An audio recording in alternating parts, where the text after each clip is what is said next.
Hello dear friends, Vande Mataram, welcome again. Welcome to a new lecture of surface chemistry. We have already learned about the making of the colloidal solution, at the same time purification of the colloidal solutions. Now it's time to learn the properties of the colloidal solution. So दोस्तों यहाँ पे कुछ properties दे रखी है जो हमको अभी के लेक्चर में पढ़नी है, ठीक है. So the properties of the colloidal solution are colligative properties. Colligative properties somehow familiar word to us, ये वर्ड आपने सुना है in the solution chapter. Okay, then Tyndall effect. Tyndall effect is also relative words, ये भी हमने कहीं ना कहीं तो पढ़ा है और इसके बारे में भी कुछ ना कुछ पढ़ा है और इसको फील भी करा है, वो भी हम याद करेंगे in this particular lecture. Then colour of the solution और we can say colour of the colloidal solution, और ये दोनों के बीच में रिलेशन भी है, वो भी हम देखने वाले हैं. टिंडल इफेक्ट और कॉलर के बीच में भी एक रिलेशन रहेगा, वो भी हमें लेक्चर में देखेंगे. देन ब्राउनियन मूवमेंट और Brownian motion. I repeat, Brownian movement और ब्राउनियन मोशन. कहीं जगह पे इसके लिए ब्राउन मोशन ऐसा वर्ड भी दे रखा है. ब्राउन यानी ब्राउन कलर की, मोशन यानी गति. ब्राउन कलर की गति नहीं, brown in the name of scientist, एक साइंटिस्ट का नाम के ऊपर से यहाँ पे ब्राउन और ब्राउनियन मूवमेंट और मोशन, ये पॉइंट देखेगा, ये भी हम देखेंगे. Then the charge on colloidal particles, ये समहाउ ये कुछ नया है. कॉलोइडल सॉल्यूशन भी यस चार्ज कैरी करते हैं. पेप्टाइजेशन में इसके बारे में स्टार्टिंग हुआ है, बट एक्चुअली वो चार्ज किस तरह से कैरी करते हैं. टोटल सॉल्यूशन न्यूट्रल है या फिर पॉजिटिव या नेगेटिवली चार्ज रहेगा कॉलोइडल सॉल्यूशन, ये भी देखेंगे. And the final is electrophoresis. जैसे इन दोनों के बीच में रिलेशन है, यहाँ पे भी रिलेशन रहेगा. पहले यहाँ पे हम ये प्रूव करेंगे कि यहाँ पे चार्ज होता है. अगर दोस्तों चार्ज पॉसिबल है, आई रिपीट, अगर यहाँ पे चार्ज पॉसिबल है तो फिर वो चार्ज पॉजिटिव है या नेगेटिव है कॉलोइडल पार्टिकल के, अगर उसको आइडेंटिफाई करना है देन उसके लिए दिस इलेक्ट्रोफोरेसिस. और इसके बाद भी हम प्रॉपर्टीज़ बढ़ेंगे एक्चुअल में ये हमारा कॉलोइडल सॉल्यूशन सस्पेंशन में कैसे कन्वर्ट होगा या फिर कैसे प्रेसिपिटेशन होगा, वहाँ से और सॉलिड फॉर्म में कैसे आउट होते हैं और कैसे उसको रिवर्सिबल फिर से कॉलोइडल बना सकते हैं, इसके बारे में भी एक रूल पड़ेगा. हार्डी-शुल्ज़ रूल हमको भी पढ़ना पड़ेगा. ओके, लेकिन वो उसके बाद में आएगा. पहले इतनी प्रॉपर्टीज़ हम ठीक से पढ़ लें. और पर्टिकुलर यहाँ पे दोस्तों जो फर्स्ट प्रॉपर्टीज़ दे रखी है सर, यही प्रॉपर्टी अगर वापस से सॉल्यूशन में पड़ी थी वही कॉलोइडल सॉल्यूशन के लिए पढ़नी है तो फिर थोड़ा ये दिक्कत रहेगा, टाइम कंज्यूमिंग है सर, बहुत टाइम लगा था. अलग अलग 4 फॉर्मूला आपने डिराइव करे थे और वही फॉर्मूला के रिलेटेड आपने कैलकुलेशन करी थी. बाद में जाके पता चला यहाँ से जो मोलिकुलर वेट मिलेगा एक्चुअल में वो 100% राइट हो भी सकता है और नहीं भी हो सकता है. तो फिर क्या करेंगे, देन आपने want of factor I find out किया, फिर उसका यूज़ किया. यहाँ पे दोस्तों इतना टेंशन नहीं लेना है particular for the colloidal solution. क्यों कॉलोइडल सॉल्यूशन में ये इतना टेंशन नहीं लेना है.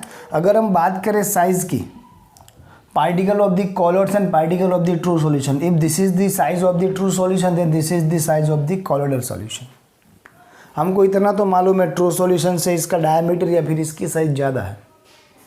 Total concentration, I repeat, total concentration जो वैल्यू में पुट ऐड कर रहे हैं वो कॉमन है, बट जो उसको कट डाउन होने के बाद उसका जो कन्वर्जेशन होना है वो ट्रू सॉल्यूशन में स्मॉलर है, smaller in size, but in the colloidal solution they are bigger in size.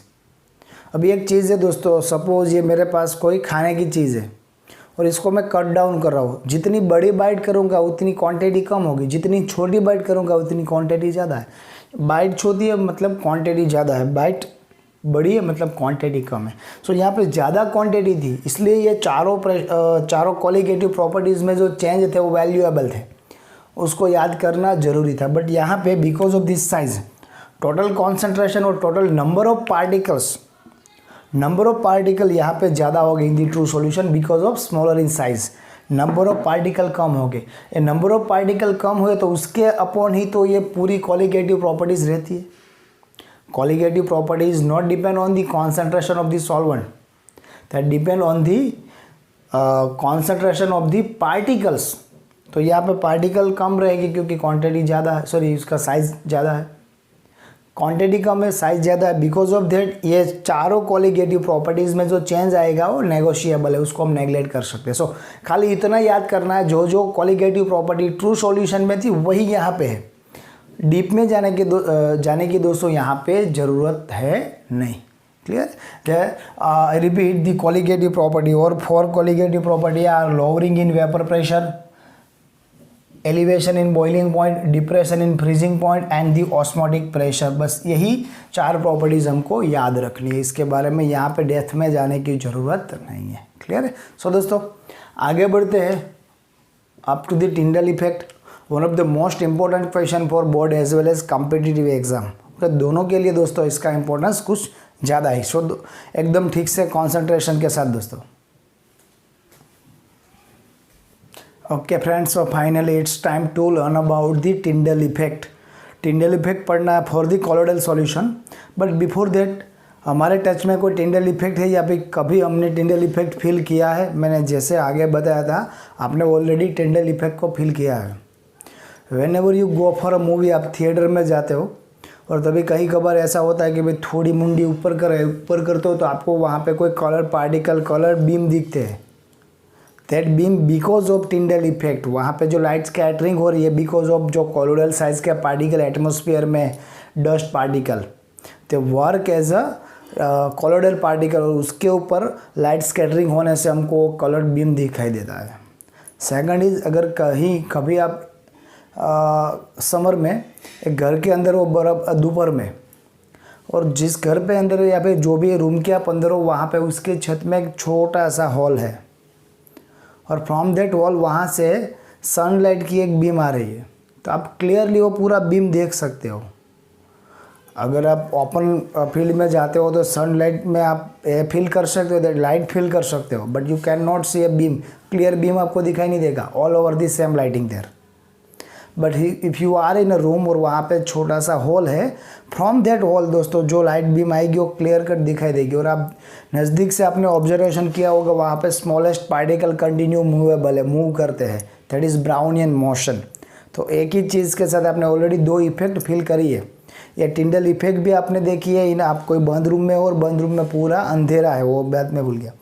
जहाँ पे आप बैठे हो वहाँ पे पूरा अंधेरा है, डार्क में आप बैठे हो और ऊपर से हॉल से एक लाइट बीम आ रही है, तो लाइट बीम आप देख सकते हो, that is because of Tyndall effect.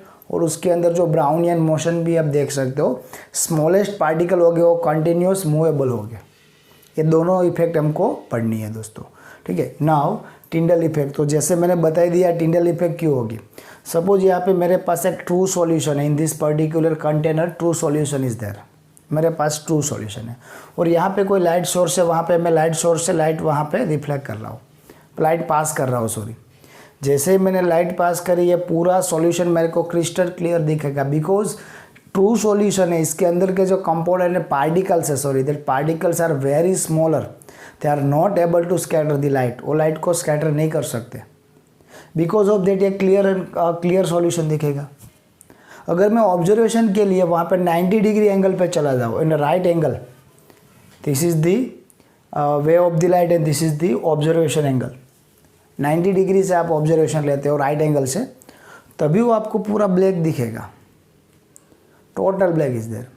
अगर इस तरह से आप ऑब्जर्वेशन लेते हो, डिस्टेंस भी मैटर करता है, कितने डिस्टेंस से आप ऑब्जर्वेशन ले रहे हो। This is what with the true solution. If colloidal solution is there, अगर उसकी जगह पे कॉलोइडल सॉल्यूशन होगा तो क्या होगा। कॉलोइडल सॉल्यूशन में दोस्तों जैसे ही यहाँ पे रिफ्लेक्शन देखो, एक तो पहले तो वो क्रिस्टल क्लियर सॉल्यूशन नहीं दिखेगा बिकॉज उसके अंदर जो पार्टिकल है, colloidal size particle, they are able to scatter the light, because of that light scattering हमको वहाँ पे क्लियर बीम दिखेगा, लाइट बीम दिखेगा। और अगर वो लाइट बीम को आप ठीक से ऑब्जर्व करते हो from the 90 degree angle, then the possibility वो आपको थोड़ा ज़्यादा क्लाउडी या फिर यू कैन से थोड़ा ज़्यादा हमको डार्केस्ट थीम में दिखेगा। क्लियर है, दुगदिल दिखेगा, मिल्की दिखेगा, that milky range is mild to high milky range, slow to higher, ये दिख सकता है विद दी कॉलोइडल सॉल्यूशन। और बिकॉज ऑफ कॉलोइडल पार्टिकल जो ये लाइट बीम हमको अभी मिल्की दिख रहा है और वी कैन से वो क्लियर, क्रिस्टल क्लियर नहीं दिख रहा है, यहाँ पे उसका बीम क्लियर हमको दिखाई दे रहा है, that effect is known as a Tyndall effect. और ये इफेक्ट पहली बार फैराडे ने ऑब्जर्व की थी, बस डेप्थ में उसके पास इसका कोई कैलकुलेशन नहीं था, डेप्थ में जाके इसके बारे में इंफॉर्मेशन नहीं थी, डिटेल स्टडी नहीं करी थी। Detailed study of this particular Tyndall effect is done by the Tyndall. That's why we know as a Tyndall effect. वो Tyndall effect में यहाँ पे जो ये कॉन आप देख रहे हो, colored cone from the light, this cone is known as a Tyndall cone. This cone is known as a Tyndall cone. जल्दी से दोस्तों, if homogeneous solution is in dark observed in the direction of light, it appears clear. अगर true solution होगा तो clear appearance होगा. If it is observed from a direction at right angles, अगर right angle 90 degree angle से आप observe करते हो और डिफरेंट वे और भी कोई राइट एंगल से आप अगर उसका क्या करते हो, वहाँ पे आप उसको ऑब्जर्व करते हो, then the light beam in the direction of light beam it appears perfectly dark. आपको पूरा डार्क दिखेगा एकदम ऊपर से देखते हो तो, for with the true solution. If we are doing same thing with the colloidal solution, colloidal solution viewed same way may also appears reasonably clear. यहाँ पे पूरा 100% क्लियर दिखाई दे रहा है, यहाँ पे रीजनेबली क्लियर ही है, 100% क्लियर नहीं है. लाइट बीम तो दिखेगा but we can say reasonably it is clear. But translucent फिर से मिल्की में दिखेगा, मिल्की वे होगा. Transmitted light by but the show a mild to strong opalescence. I repeat, mild to strong. अभी ऊपर से आप जब देख रहे हो तब आपका जो लाइट बीम है वो जस्ट पहले जो ब्लैक दिख रहा था, डार्क दिख रहा था, अभी वो डार्क नहीं दिखेगा. अभी वहाँ पे वो मिल्की वे में दिखेगा, ब्लूइश कलर का होगा.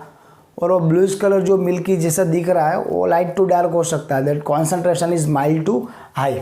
सो we can say when a view at right angles to a passage of light with the colloidal solution, the path of the beam is illuminate by the bluish light. ये हमको पूरा bluish light में दिखेगा path. You can से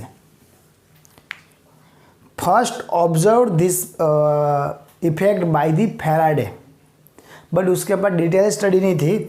study in detail by the टिंडल is term as a Tyndall effect. The bright cone is of light is known as a Tyndall cone. As I told you, this cone is known as a Tyndall cone. Clear?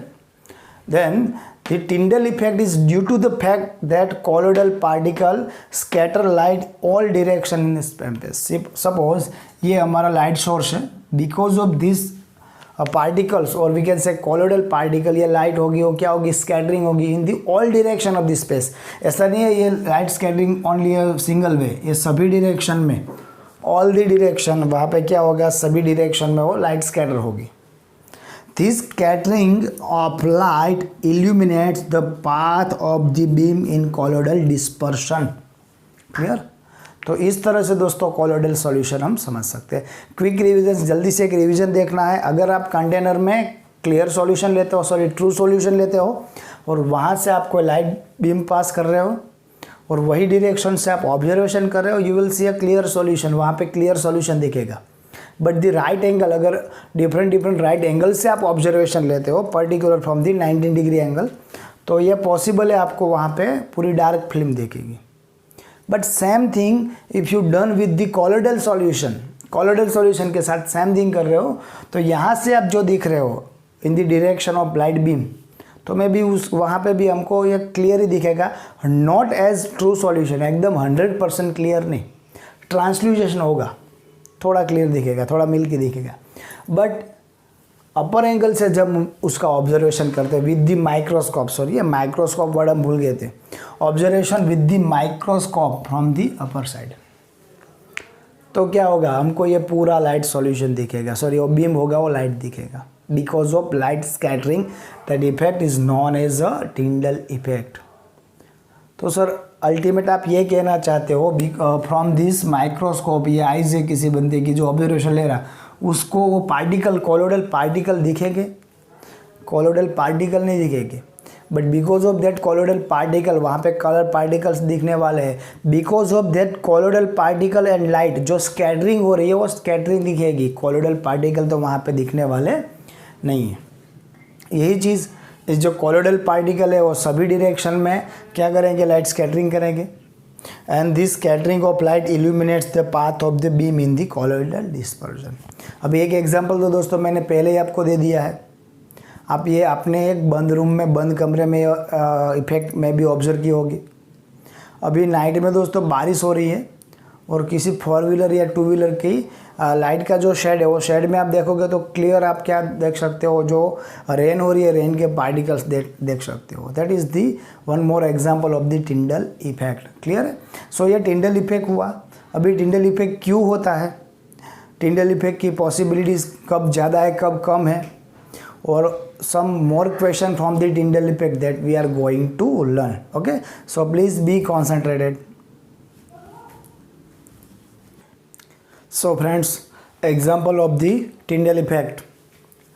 Tyndall effect can be observed during projection of picture in cinema hall due to scattering of light by dust and the smoke particle present there.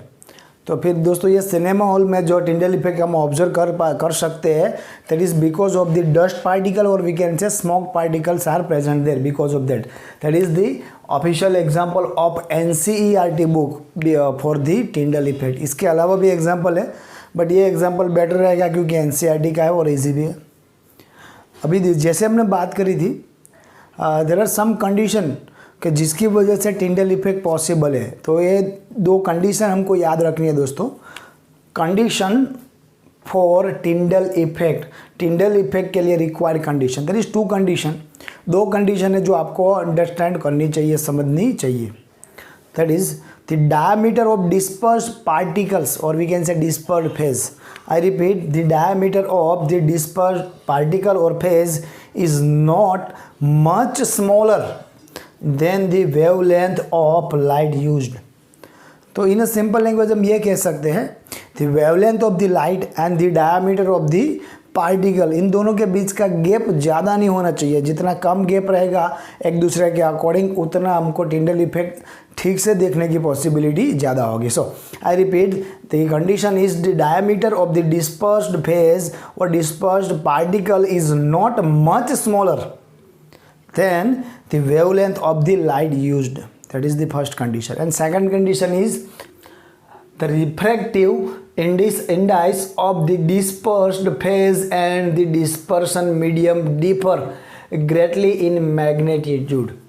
तो दोस्तों जो colloidal solution के दोनों portion है, in the language of solution solvent and solute, in the language of colloidal solution dispersed phase and the dispersion medium, इन दोनों के magnitude में ग्रेटली एक डिफरेंस होना चाहिए, और डिफरेंस रहेगा तभी तो हमको टिंडल इफेक्ट देखने को मिलेगी। दोनों के particle of the disperse phase and the particle of the dispersion medium. Clear? So ये 2 कंडीशन होनी चाहिए तभी हमको टिंडल इफेक्ट देखने को मिलेगी। अभी दोस्तों टिंडल इफेक्ट का एक एग्जांपल है, और इसी के यूज़ में से हम एक्चुअल में ट्रू सॉल्यूशन और दी कॉलोइडल सॉल्यूशन का डिफरेंशिएशन कर सकते हैं। How can we distinguish between colloidal solution and the true solution? Explain. हमको ये एक्सप्लेन करना है। 2 सॉल्यूशन है, first is colloidal and second is true solution. तो सर सिंपल है, अगर अपने से करना है तो फिर वो लाइट बीम या फिर source of the light applied करो। अगर 100% ट्रू और we can say clear solution दिखता है, then the possibility of the true solution. अगर क्लियर दिखता है तो, बट अगर वो लाइट शेड हो एकदम क्लियर नहीं दिखता है तो फिर the possibility of the colloidal solution. Yes, practically यही आप इतनी ईजिली इन दोनों को डिस्टिंग्विश कर सकते हो, बट ये लिख नहीं सकते। लिखने के लिए थोड़ा सिस्टमेटिक चाहिए। सो वही एक्सपेरिमेंट जो हमने कॉलोइडल सॉल्यूशन के लिए, सॉरी टिंडल इफेक्ट के लिए हमने रखा था, वही एग्जांपल हमको ज़रा दिमाग में रखना है। वही कॉलोइडल सॉल्यूशन रहेगा, माइक्रोस्कोप होगा, लाइट सोर्स होगा, और हमको प्रॉपर एंगल से उसका ऑब्जर्वेशन चाहिए। पर पर्टिकुलर यहाँ पे हम क्या कर रहे हैं, जो माइक्रोस्कोप है वो कोई कॉमन माइक्रोस्कोप नहीं ले रहे, अभी अल्ट्रा माइक्रोस्कोप ले रहे हैं। और अल्ट्रा माइक्रोस्कोप लेके ये चीज़ एकदम इजीली हम आइडेंटिफाई कर सकते हैं। यह समझ हमको Zsigmondy, I repeat, Zsigmondy is nothing but the name of the scientist. Zsigmondy scientist ने अपने से प्रैक्टिकल करके फिर इसको आगे रखा था। सो अगर एक्सप्लेन करना है दोनों में से कौन सा सॉल्यूशन कॉलोइडल है और कौन सा ट्रू सॉल्यूशन है, तो ये एक्सपेरिमेंट ऑफ जिग्मोंडी हमको याद रखना है, based on the Tyndall effect. I repeat, this experiment is also based on the Tyndall effect. जहाँ पे हम अल्ट्रा माइक्रोस्कोप यूज़ किया था वही डायग्राम फिर से इमेज करो दोस्तों, और जो कॉमन माइक्रोस्कोप था उसकी जगह पे अभी हम समझ रहे हैं अल्ट्रा माइक्रोस्कोप इज देयर। और फिर वो अल्ट्रा माइक्रोस्कोप से अगर हम प्रॉपर एंगल से ऑब्जर्वेशन लेते हैं तो नीचे हमको शाइनिंग स्टार्स दिखेंगे, जैसे खुले आसमान में आप रात में सो रहे हो और अपसाइड देखने के साथ आपको जो शाइनिंग स्टार दिख रहे हैं कुछ ऐसे ही, क्योंकि बेस ऑफ द सॉल्यूशन तो ब्लैंक दिखेगा या फिर डार्क दिखेगा, और डार्क बेस के अंदर हमको शाइनिंग स्टार्स दिखेंगे और we can say shining colloidal particles दिखेंगे। एक चीज़ है दोस्तों, यही अल्ट्रा माइक्रोस्कोप से वो शाइनिंग स्टार्स दिख रहे हैं, that is because of colloidal particle, they are not colloidal particle. This ultra microscope is able to see, I repeat, this ultra microscope is able to see the effect of that colloidal particle, or we can say light scattering by that colloidal particle. वो colloidal particle की वजह से जो light scattering हो रहा है that can be observed. That colloidal particle cannot be observed. So by this experiment, by the ultra microscope, we are not able to see size of the colloidal particle or shape of the colloidal particle. ये चीज़ यहाँ से MCQ आ सकता है दोस्तों, ठीक से समझना है। By this experiment we are not able to understand the actual size और actual shape of the colloidal particle, क्योंकि यहाँ पे जो शाइनिंग स्टार्स दिख रहे हैं that shining stars are because of light scattering by the colloidal particle, but they are not actual colloidal particle. So we are able to see light scattering effect, they are not able to see pure colloidal particle there. So you can see, use ultra microscope, an intense beam of the light is focused on the colloidal solution contained in a glass vessel. Glass vessel में हमने एक solution ले रखा है, उसके ऊपर observation हो रहा है। The colloidal particles are shown as a bright star, background dark रहेगा but they are shown as a bright star, shining stars हमको दिखेंगे। That shining star is actually reflection और we can say light scattering, sorry. So light scattering देख सकते हैं, actual में हम colloidal particle को नहीं देख सकते। Suppose this is colloidal particles, so we are not able to see this colloidal particle, but we are able to see light scattering by this particle. So light scattering यहाँ पे दिखेगा। और इसी तरह से अगर ये लाइट स्कैटरिंग हो रहा है, टिंडल इफेक्ट देखने को मिल रही है, then that solution is a colloidal solution. अगर ये कुछ नहीं हो रहा है then that solution is a true solution. Simple, clear. One more property is there, colour. Colour यहाँ से थोड़ा रिलेटेड है दोस्तों, यही सॉल्यूशन से, सॉरी यही थियरी से, टिंडल इफेक्ट से। फिर भी color of the colloidal solution, I repeat, the color of the colloidal solution is based on the wavelength. I repeat, the color of the colloidal solution is based on the wavelength of light scattered by the particle. Light scattering तो Tyndall effect में थे sir, इसीलिए मैं बता रहा हूँ ये colour जो प्रॉपर्टीज है, that property is related to Tyndall effect. So अभी ये बता रहे हैं कि सॉल्यूशन का, कॉलोइडल सॉल्यूशन का जो कलर दिख रहा है, that color because of light scattering by that colloidal particle, or you can say dispersed particles. So I mean to say, अगर dispersed particle में अगर कोई चेंज है, ऑब्जर्वेशन एंगल में कोई चेंज है, इंस्ट्रूमेंट में कोई चेंज है, तो कलर चेंज हो सकता है। यस, दैट कलर में बी चेंज, हमको इल्यूजन दिखेगा, एक्चुअल कलर में भी ना भी दिखे। आगे बढ़ते हैं दोस्तों।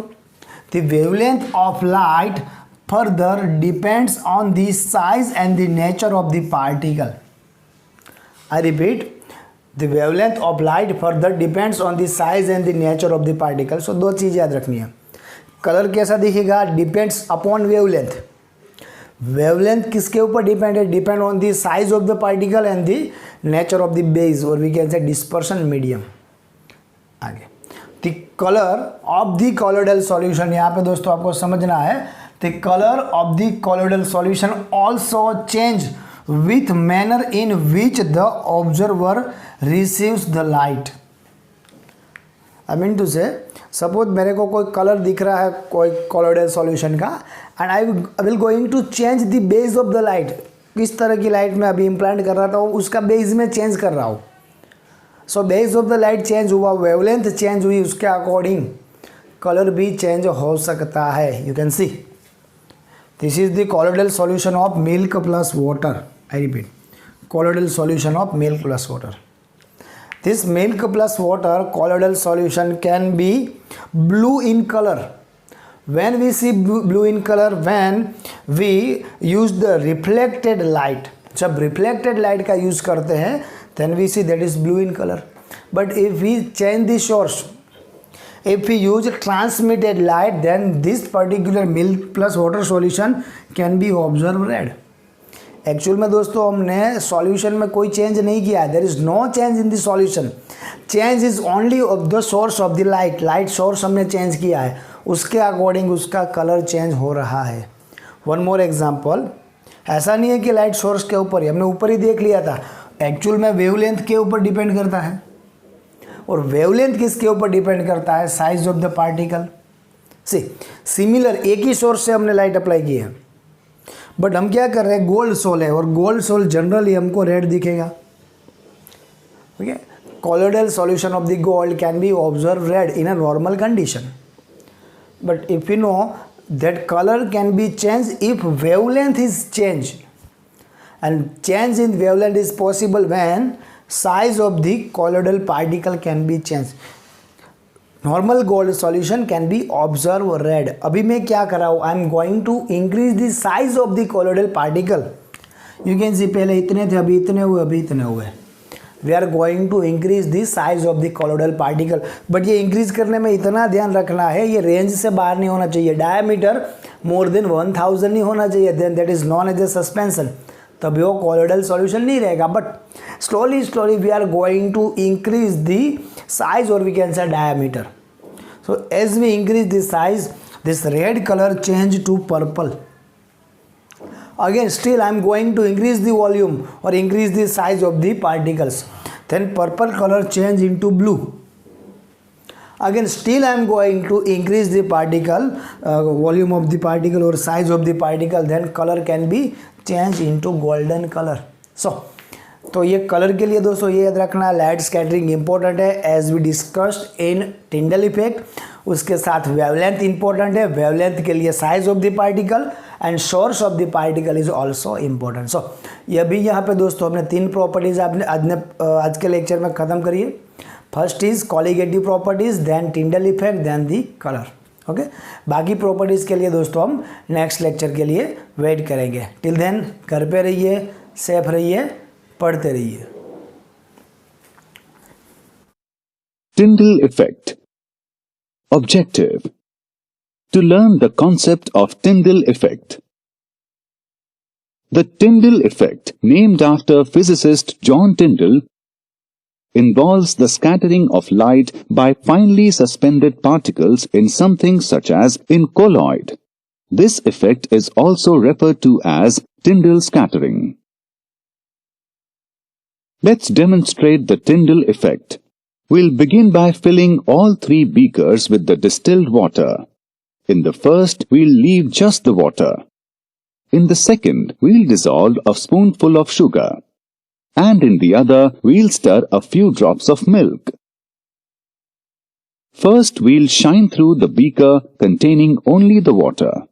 Although we cannot see the light beam as it is passing through the water, we'll be able to see it as it emerges unchanged from the other side. Now we'll shine our laser through the second beaker containing the sugar solution. Once again, we cannot see the beam as it passes through the solution, but we are able to see it as it emerges from the other side, again unchanged.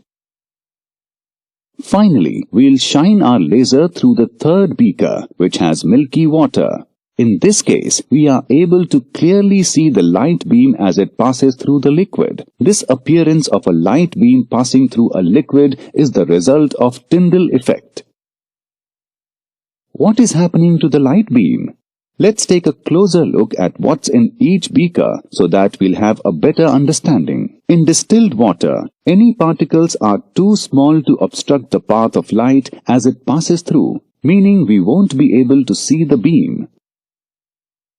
A solution, such as a sugar solution we made, is a homogeneous mixture made up of only one phase. In this form, the solute, in this case the sugar, will dissolve in the solvent, in this case the water, and take on the characteristics of the solvent, meaning once again we won't be able to see the light hitting anything. A colloid, however, has two phases: the dispersed phase, which is the milk particles, and the dispersion medium, which is the water. In the colloid, light will scatter in different directions due to the dispersed particles. But in water and in true solutions, such as a sugar solution, it will pass through without being scattered. The Tyndall effect is used in identifying whether a liquid is a solution or a colloid. Summary. The Tyndall effect involves the scattering of light as it passes through a colloid. True solutions do not exhibit the Tyndall effect.